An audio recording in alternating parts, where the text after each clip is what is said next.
सुप्रभात बच्चों। कक्षा 1 हिंदी में आप सभी का स्वागत है। बच्चों, कल हम पढ़ रहे थे एक अपठित गद्यांश। बच्चों, अपठित गद्यांश का अर्थ होता है वह गद्यांश जिसे हमने कभी पढ़ा नहीं होता है। यह किसी और किताब से ली गई होती है, हमारी किताब से नहीं होती है। तो बच्चों, यहाँ पे एक छोटा सा गद्यांश के रूप में एक छोटी सी कहानी है जिसे हमने पढ़ा था, समझा था और उस गद्यांश से संबंधित कुछ प्रश्नों का हल किया था। बच्चों, समय कम होने की वजह से हमने गद्यांश पूरा सारे प्रश्न हम हल नहीं कर पाए थे, तो आज हम बचे हुए प्रश्नों को हल करेंगे। तो बच्चों, उससे पहले हमने जो कल के वीडियो में पढ़ा था एक बार उसे दोहरा लेते हैं। तो बच्चों, पहले हम गद्यांश को पढ़ते हैं। तो हमारा गद्यांश था, गद्यांश पढ़कर उत्तर दो। यहाँ पे बच्चों आप देख सकते हैं हमारा शीर्षक था गद्यांश पढ़कर उत्तर दो। यह एक गद्यांश है जो हमारी पुस्तक का न हो करके हमने इसे किसी और किताब से लिया है। अब हम इसे पढ़ेंगे, समझेंगे और बच्चों जो प्रश्न दिए गए हैं उन प्रश्नों का हल हम गद्यांश के अनुसार ही करेंगे। अगर हमें लगता है उत्तर कुछ अलग भी हो सकता है, लेकिन हम अलग अपने दिमाग से काम नहीं करेंगे। यहाँ पे हमें जो भी उत्तर गद्यांश में दिया गया है, जो भी उत्तर हमें गद्यांश से मिल रहा है, वही उत्तर हम लिखेंगे। तो बच्चों चलिए कहानी को पहले पढ़ते हैं। किसी जंगल में एक लोमड़ी रहती थी। वह बहुत भूखी थी।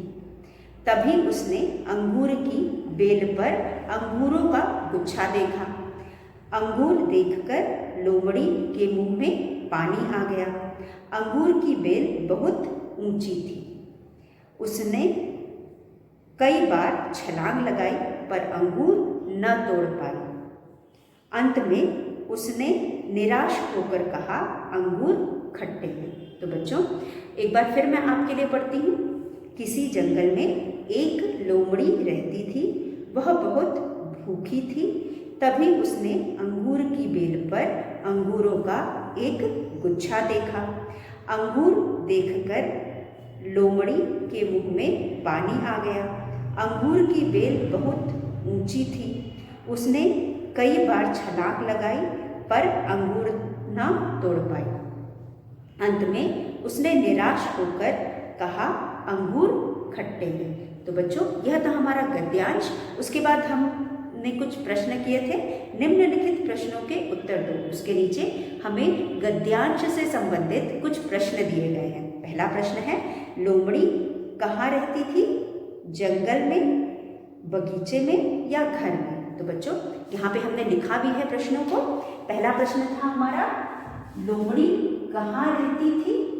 जंगल में, शहर में, गांव में? तो बच्चों गद्यांश हमने पढ़ा, लोमड़ी एक जंगल में रहती थी।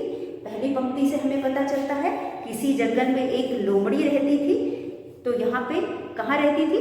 जंगल में रहती थी। पहली पंक्ति में बच्चों आपका उत्तर दिया हुआ है, तो वहाँ पे जंगल लिखा है, इसलिए हम यहाँ पे जंगल के आगे निशान लगाएंगे। तो बच्चों आप इस गद्यांश से अपने उत्तर को ढूंढेंगे। हमने पहली पंक्ति में जंगल शब्द पढ़ा था, इसलिए हम जंगल के आगे यहाँ पे टिक लगाएंगे या सही का निशान लगाएंगे।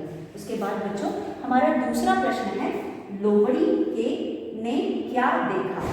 लोमड़ी ने क्या देखा? अब उत्तर में हमारे पास 3 विकल्प दिए गए हैं। आम देखा, अंगूर देखा, सेब देखा। तो बच्चों हमने गद्यांश में क्या पढ़ा था? हमने गद्यांश में पढ़ा था वह बहुत भूखी थी। तभी उसने अंगूर की बेल पर अंगूरों का एक गुच्छा देखा। क्योंकि एक गुच्छे में बहुत सारे अंगूर होते हैं, तो इसलिए दिया है अंगूरों का एक गुच्छा देखा। तो यहाँ पे बच्चों किसका गुच्छा देखा? अंगूरों का। तो आप यहाँ पे विकल्प में आम, अंगूर, सेब, आम तो नहीं देखा, अंगूर देखा, इसलिए आप अंगूर के आगे टिक का निशान लगाएंगे। तो उत्तर है अंगूर। उसके बाद बच्चों तीसरा हमारा प्रश्न है, लोमड़ी के मुंह में क्या आ गया? तो बच्चों जब हम किसी चीज़ को देखते हैं और हमें उसे खाने की इच्छा होती है, तो हमारे मुंह में क्या आता है? हमारे मुंह में पानी आ जाता है। तो यहाँ पर भी क्योंकि लोमड़ी बहुत भूखी थी, तो जब उसने अंगूर देखा तो उसके मुंह में भी पानी आ गया। यहाँ प्रश्न है, लोमड़ी के मुंह में क्या आ गया? तो बच्चों यहाँ पे हम ने क्या पढ़ा था, अंगूर देखकर लोमड़ी के मुंह में पानी आ गया। बच्चों मैं इसलिए ये कहानी लाइन आपको पढ़ के सुना रही हूँ क्योंकि हम उत्तर वही लिखेंगे जो कि हमारे गद्यांश में दिया गया है, तो हमें उत्तर को ढूंढना पड़ेगा। पहले हम 2 बार गद्यांश को पढ़कर समझेंगे, उसके बाद उत्तर देखते टाइम हम फिर से गद्यांश की लाइन में अपने उत्तर को मिला करके तब ही टिक करेंगे। तो यहाँ पे हमने देखा लोमड़ी के मुंह से क्या आ गया, रस, दूध या पानी। तो लोमड़ी के मुंह में पानी आ गया, इसलिए हम पानी के आगे टिक का निशान लगाएंगे। अंगूर की बेल कैसी थी, अंगूर की बेल कैसी थी। तो अब इसका उत्तर भी हम देखते हैं। पहले हम यहाँ ऊंची, नीची या दूर। तो यहाँ पे अंगूर की बेल बहुत ऊंची थी। यहाँ पंक्ति है जो इसमें दिया गया है, जो गद्यांश की पंक्ति में दिया गया है, अंगूर की बेल ऊंची थी, इसलिए हम ऊंची हमारा उत्तर है, हम ऊंची के आगे सही का निशान लगाएंगे। तो चलिए एक बार फिर हम उत्तर प्रश्नों को देखते हैं और उत्तर को समझते हैं। लोमड़ी कहाँ रहती थी, जंगल में, शहर में या गांव में। लोमड़ी जंगल में रहती थी, इसलिए हम जंगल के आगे सही का निशान लगाएंगे। लोमड़ी ने क्या देखा, आम, अंगूर या सेब। लोमड़ी ने अंगूर देखा, इसलिए अंगूर के आगे हम सही का निशान लगाएंगे। लोमड़ी के मुंह में क्या आ गया, रस, दूध या पानी। लोमड़ी के मुंह में क्या आया था बच्चों, पानी आया था, इसलिए हम पानी के आगे सही का निशान लगाएंगे। अंगूर की बेल कैसी थी, ऊंची, नीची या दूर। अंगूर की बेल ऊंची थी, इसलिए हम ऊंची के आगे सही का निशान लगाएंगे। तो बच्चों यह थे हमारे प्रश्न। हमने इसके आगे सही का निशान लगा करके इसे इन्हें पूरा किया, लेकिन जैसा कि मैंने आपको कहा कि कुछ प्रश्न बच गए थे, हम आगे उन प्रश्नों को हल करेंगे। तो हम इसे मिटा देते हैं और उसके बाद हम करेंगे अगला प्रश्न जो कि हम नहीं कर पाए थे। तो बच्चों ये प्रश्न भी हमारे गद्यांश से है। हमारा अगला प्रश्न है,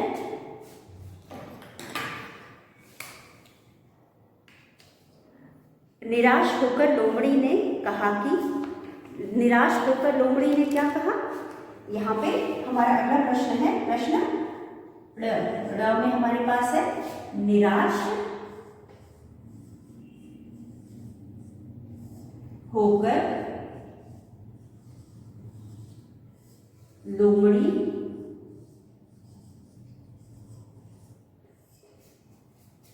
ने कहा कि, निराश होकर लोमड़ी ने कहा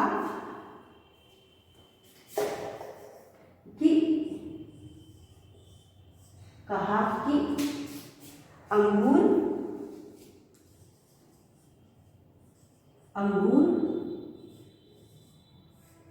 उत्तर में हमारे पास है।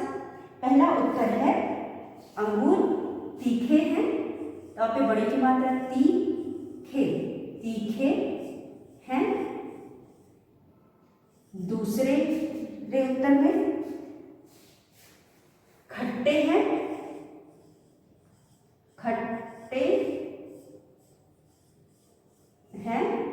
और तीसरे में हमारे पास है मीठे हैं।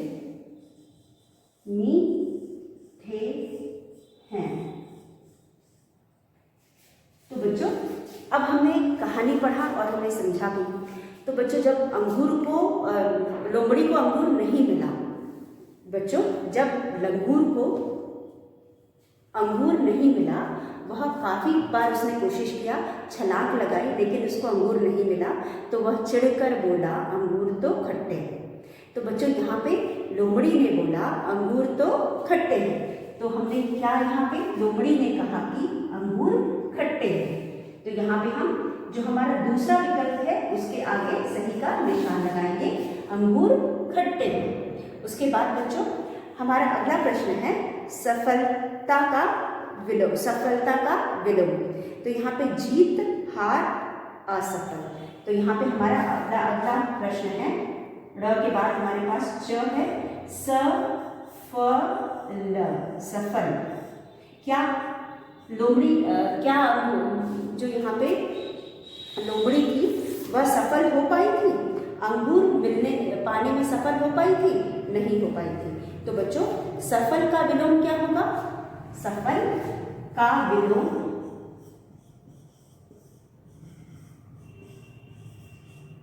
क्या होगा?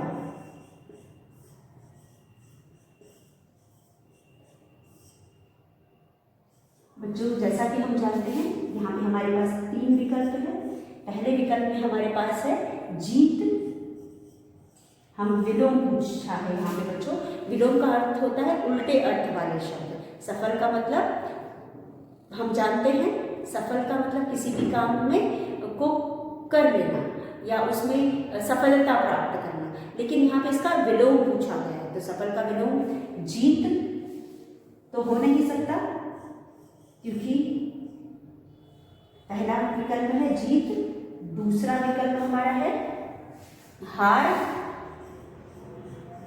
दूसरा विकल्प है हार, और तीसरा विकल्प है असफल।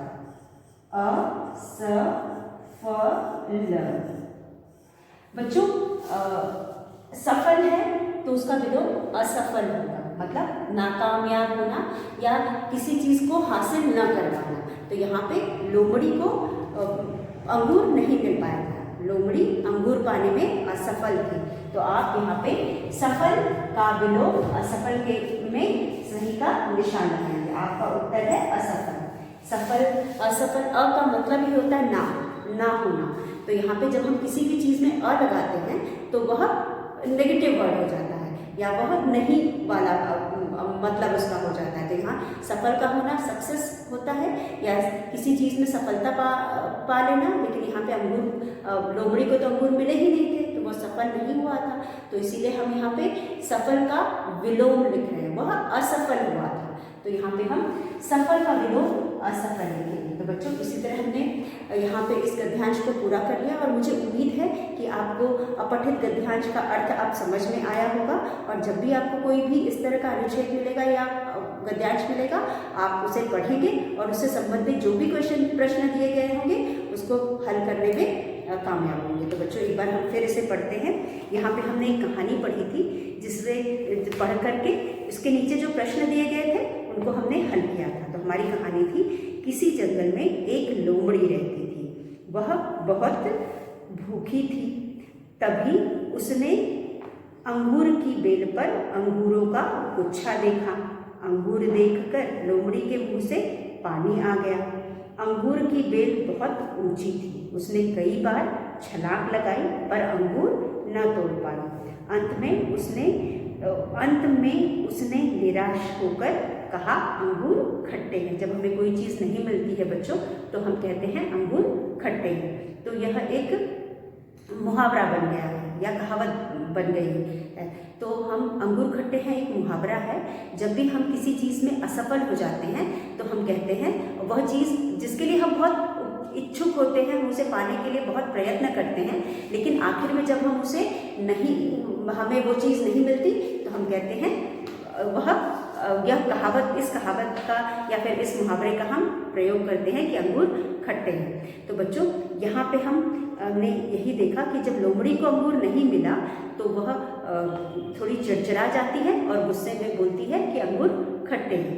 तो उसके बाद यह कहानी बच्चों आप में से कई लोगों ने पढ़ी होगी, लेकिन कभी कभी हमें ऐसा विषय मिलता है जो हमने कभी पढ़ा नहीं होता, तो हम सिर्फ गद्यांश पर ही एकाग्र होकर उसे पढ़ते हैं और जो भी गद्यांश में उत्तर दिया होता है उसी को ही हम टिक करते हैं। गद्यांश के बाहर अगर कोई उत्तर सही भी है अगर हम करते हैं तो वह उसका हमें मार्क्स नहीं मिलेगा। इसलिए हमें सिर्फ जो गद्यांश में उत्तर दिया गया उसी के आधार पर हमें इन प्रश्नों का उत्तर देना है।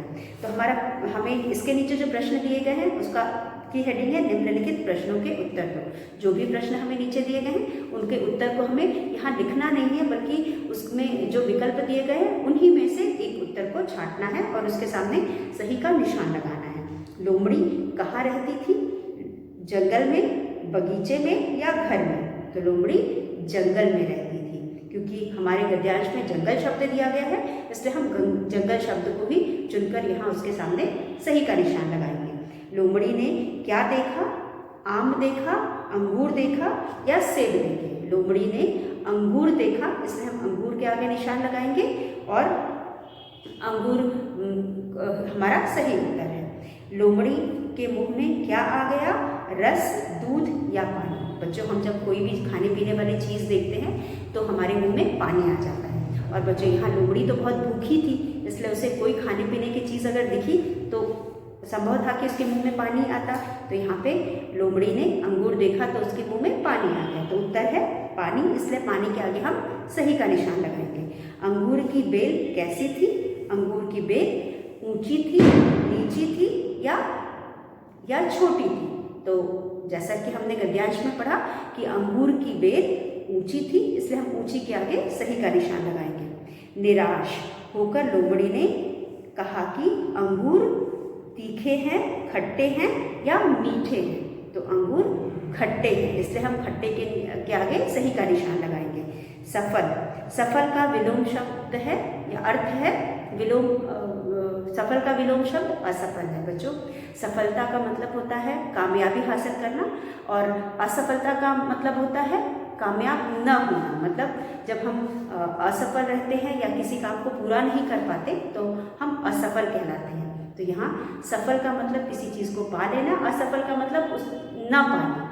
तो यह एक दूसरे के विलोम शब्द हैं, इसलिए हमने सफल का असफल के आगे टिक लगा करके हमारे उत्तर पूरा किया। तो बच्चों, इस तरह से हमने आज यह गद्यांश पूरा कर दिया है।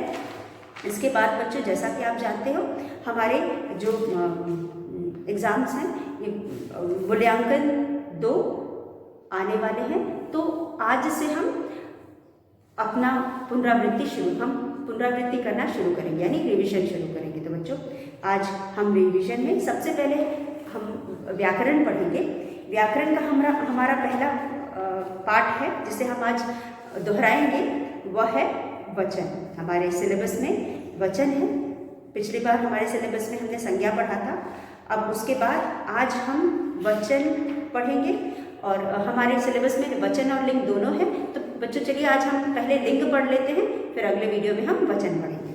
तो बच्चों, लिंग क्या है? चलिए पहले हम इसे मिटाते हैं।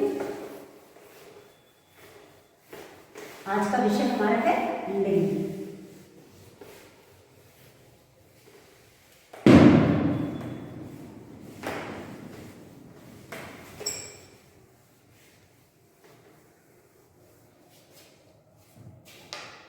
तो बच्चों, लिंग हम पढ़ चुके हैं, आज हम इसे दोहराने जा रहे हैं।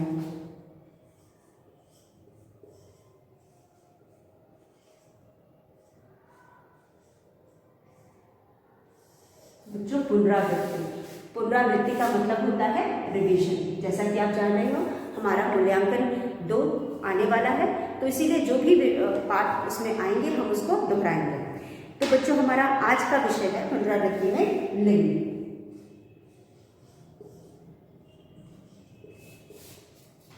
बच्चों, लिंग हम पढ़ चुके हैं, तो क्या आप मुझे बताएंगे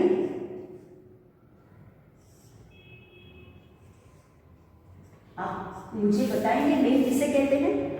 लिंग किसे कहते हैं? बच्चों, लिंग का अर्थ है संज्ञा शब्दों का वह रूप जिससे हमें किसी के स्त्री या पुरुष होने का पता चलता है। बच्चों, संज्ञा शब्द क्या होते हैं हम पहले भी पढ़ चुके हैं। संज्ञा किसी भी व्यक्ति, वस्तु, स्थान, पशु, पक्षी के नाम को हम संज्ञा कहते हैं। चलिए, इससे भी आसान भाषा में हम कहेंगे बच्चों, जो भी वस्तु आपके आसपास या कहीं पर भी है, किसी भी वस्तु के बारे में अगर हम बात करें, हर वस्तु का नाम होता है। अगर हम किसी भी वस्तु की बात करते हैं या उसके संबंध में कुछ भी बोलते, कहते, सुनते हैं, तो हम उसको उसके नाम से संबोधित करते हैं। तो नाम को हम संज्ञा कहते हैं। बच्चों, नाम का अर्थ है संज्ञा। तो संज्ञा शब्द के उस रूप से जिससे हमें किसी के स्त्री या पुरुष होने का पता चले। तो यहाँ पे लिंग में हमें 2 शब्द मिलते हैं, एक है पुरुष और दूसरी है स्त्री। तो बच्चों, अब लिंग वह संज्ञा शब्द जिससे हमें किसी के स्त्री या पुरुष होने का पता चले, उसे हम लिंग कहते हैं। और बच्चों लिंग के दो भेद होते हैं। दो भेद किस अनुसार होते हैं? स्त्री और पुरुष, दो शब्द जो लिंग से आते हैं उनसे हम उन्हीं से हम लिंग के भेद बनाते हैं। स्त्री से बनता है स्त्रीलिंग और पुरुष से बनता है पुल्लिंग। तो यहाँ पे हम दो शब्दों के बारे में पढ़ेंगे। पुरुष से बना पुल्लिंग और स्त्री से बना स्त्रीलिंग। जैसा कि मैंने बताया, जो लिंग है, यह लिंग है, यह संज्ञा, वह संज्ञा शब्द है जिससे हमें किसी के भी स्त्री या पुरुष होने का पता चलता है। अगर मैं यहाँ पढ़ूँ राजा, तो बच्चों राजा से हमें क्या पता चलता है? राजा से हमें पता चलता है कि राजा एक पुरुष है, तो वह किस में आएगा? वह पुल्लिंग में आएगा। तो यहाँ पे हम उसे पुल्लिंग के नीचे लिखेंगे। तो अब बच्चों राजा के साथ एक और नाम जुड़ा हुआ है। राजा के साथ हमें एक और शब्द जुड़ा है जिसे हम रानी कहते हैं। तो राजा के विपरीत में जो शब्द है उसे हम रानी कहते हैं। रानी एक स्त्रीलिंग शब्द है, तो यहाँ पे हम लिखेंगे रानी। तो यहाँ बच्चों हर पुल्लिंग शब्द का एक स्त्रीलिंग शब्द होता है। तो चलिए आज हम इन्हीं स्त्रीलिंग और पुल्लिंग शब्दों के बारे में पढ़ेंगे। तो यहाँ पे हमारे पास अगला शब्द है दादा। दादा का स्त्रीलिंग होगा दादी।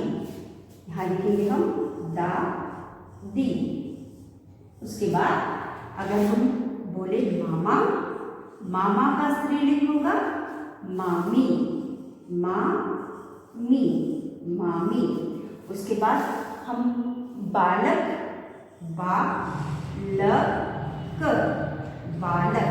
बालक का स्त्रीलिंग शब्द होगा बालिका।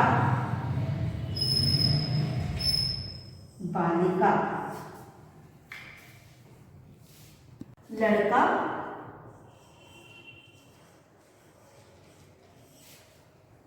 लड़की।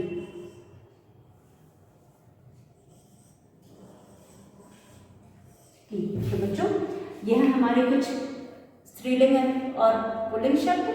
राजा, रानी, दादा, दादी, मामा, मामी, बालक, बालिका, लड़का, लड़की।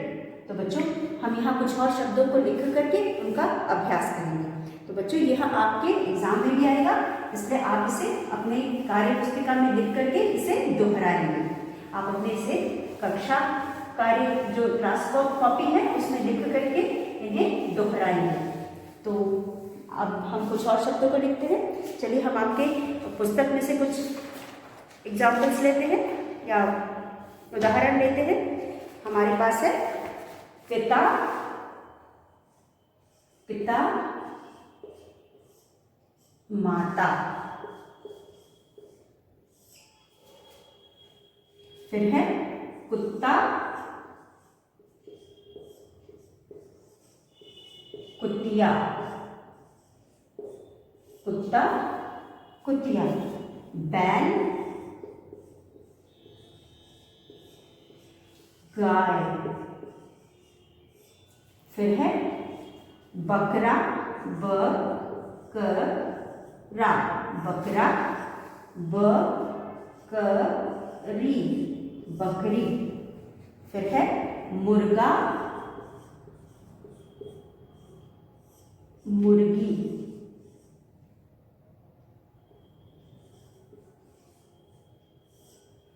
उसके बाद है शेर, शेरनी। शेर, शेरनी। फिर है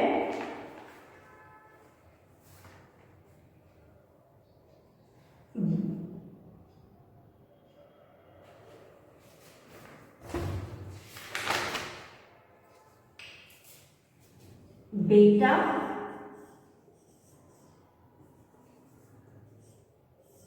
बेटी। तो बच्चों यह कुछ शब्द है जिनको आप लिख करके याद करेंगे। तो यहाँ पे फिर हम इसे पढ़ते हैं। पिता, माता, कुत्ता, कुतिया, बैल, गाय, बकरा, बकरी, मुर्गा, मुर्गी, शेर, शेरनी, बेटा, बेटी। तो बच्चों यहाँ पे कुछ लिंग शब्द हैं जिनको हमने पढ़ा और समझा। तो बच्चों यह था हमारा पुनरावृत्ति। आप इसे अच्छे से पढ़ करके समझ करके याद करेंगे। तो चलिए हम एक बार फिर इन्हें पढ़ते हैं। पिता, माता, कुत्ता, कुतिया, बैल, गाय, बकरा, बकरी, मुर्गा, मुर्गी, शेर, शेरनी, बेटा, बेटी। तो बच्चों यह थे कुछ लिंग। अब यहाँ पे आपके अभ्यास में भी दिए गए हैं। लड़का चित्र दिया गया है, मिलान करो, जिससे आप मिलाएंगे। लड़का को लड़की से मिलाएंगे, बैल को गाय से मिलाएंगे, कुत्ता को कुतिया से मिलाएंगे, मुर्गा को मुर्गी से मिलाएंगे और राजा को रानी से मिलाएंगे। जो कि हम पहले भी यह सब पढ़ चुके हैं, तो आपको अब तो समझ में आ गया होगा। तो आप इन्हें जो इनके विपरीत लिंग के साथ इनका मिलान करेंगे। उसके बाद बच्चों हमारे पास अगला हमारा अभ्यास है। यहाँ पे हमारे पास कुछ लिंग शब्द दिए गए हैं जिनके आगे हम प्रश्न के हिसाब से सही और गलत का निशान लगाएंगे। जैसे कि बच्चों यहाँ पे दिया हुआ है, हमें पुल्लिंग के लिए 1 दिया गया है और स्त्रीलिंग के लिए 2 दिया गया है। तो इन शब्दों के आगे हम जो स्त्रीलिंग शब्द हैं उनके आगे 2 लिखेंगे और जो पुल्लिंग शब्द है उनके आगे 1 लिखेंगे। तो हमारा प्रश्न है, प्रश्न 2 पुल्लिंग।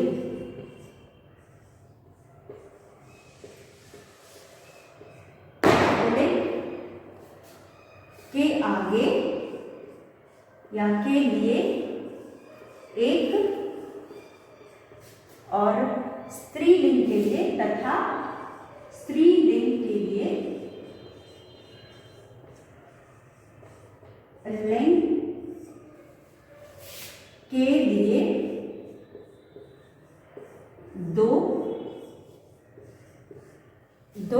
लिखो। तो बच्चों जो यहाँ शब्द दिए गए हैं वह या तो स्त्रीलिंग है या तो पुल्लिंग है। तो इन शब्दों के आगे हम 1 और 2 लिख करके यह बताएंगे कि कौन से शब्द स्त्रीलिंग है और कौन से शब्द पुल्लिंग है। तो हमारा पहला शब्द है दादा। दादा। पहले हम सारे शब्दों को लिख लेते हैं। उसके बाद हमारा दूसरा शब्द है चा चा चाचा। फिर उसके बाद है बकरा बकरा।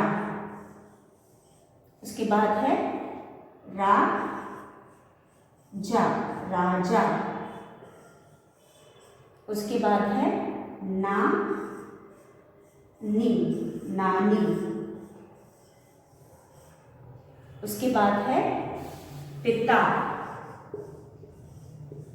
पिता पिता। उसके बाद है बेटी। ब पे की मात्रा बे, ट पे बड़ी की मात्रा टी, बेटी। फिर उसके बाद है लड़की लड़की लड़की।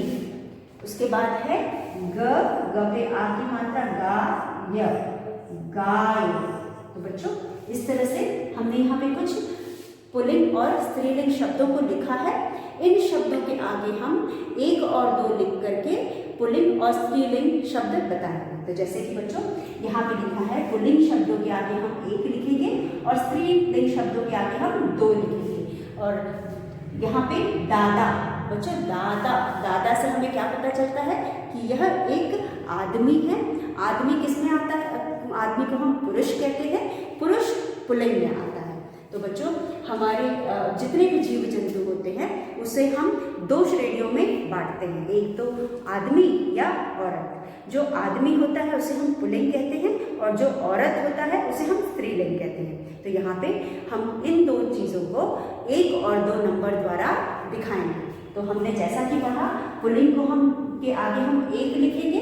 तो दादा पुरुष है इसलिए हम उसके आगे 1 लिखेंगे, यानी पुरुष है यानी वह पुल्लिंग है। उसके बाद चाचा, चाचा भी पुरुष है पुरुष जाति में आते हैं, इसलिए हम चाचा के आगे ही एक लिखेंगे, एक पुल्लिंग के लिए है। उसके बाद बकरा, बकरा भी पुल्लिंग जाति का है, इसलिए हम उसे पुरुष जाति का है, इसलिए हम उसके आगे एक लिखेंगे, वह पुल्लिंग में आएगा। राजा, राजा भी पुरुष जाति का है, इसलिए हम उसके आगे एक लिखेंगे। नानी, नानी स्त्री जाति की है, इसलिए हम उनके आगे दो लिखेंगे। पिता पुरुष जाति का है, इसलिए वह पुल्लिंग है, यहाँ पे हम एक लिखेंगे। बेटी, बेटी स्त्री जाति की है, इसलिए हम उसके आगे दो लिखेंगे। और इसी तरह लड़की, लड़की भी स्त्री जाति की है, इसलिए उसके आगे हम दो लिखेंगे। और गाय, गाय भी स्त्री जाति की है, इसलिए हम उसके आगे भी दो लिखेंगे। तो बच्चों इस तरह से हमने स्त्री जाति और पुल्लिंग और स्त्रीलिंग के हिसाब से शब्दों के आगे एक और दो लिख करके यह कार्य भी पूरा कर लिया। तो बच्चों इसी के साथ हम आज का वीडियो यही समाप्त करते हैं। कल के वीडियो में हम वचन पढ़ेंगे या वचन दोहराएंगे। और बच्चों धन्यवाद।